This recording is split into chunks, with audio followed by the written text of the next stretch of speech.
I'm Eric Singer, Gazette.com, and this is Between the Lines. We're continuing our election analysis. We're focusing on the numbers and going beyond the sound bites. Joining me now is political science professor from UCCS, Professor Josh Dunn. Thank you, sir, for being here. Thanks for having me. All right, you just got the numbers. Right. Reaction to it. Well, obviously, it was a very good night for John Suthers. I think he outperformed even his own expectations. I think I saw an interview with him last night where he said their polling indicated he was going to get about 40% of the vote. So he got a good 6 or 7% more than that. And so he has to be feeling very good going into the runoff election. Mayoral runoff strategy, Right. Things that people don't think about. Right. For John Suthers, it's get the people who voted for you this time to the polls again. That means mailing in their ballot again. If he does that, he wins. He doesn't even have to really pick up any votes from Lathan or Miller. If their voters just stayed home, he'd still win the election. For Mary Lou Makepeace, her strategy. She's got to gain some significant ground.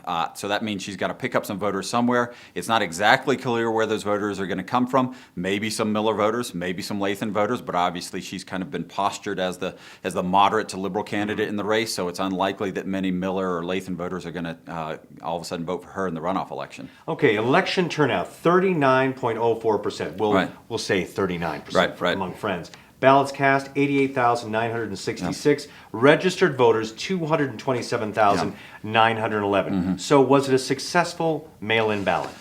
Sure. Nationally, the percentage of voters who participate in city elections is about 20 to 21%. So Colorado Springs vastly outperformed that. One thing to keep in mind, though, is that a high turnout for an election isn't always a good sign. It could be an indication that voters are deeply unhappy, that there's a lot of uncertainty, a lot of turmoil in city politics.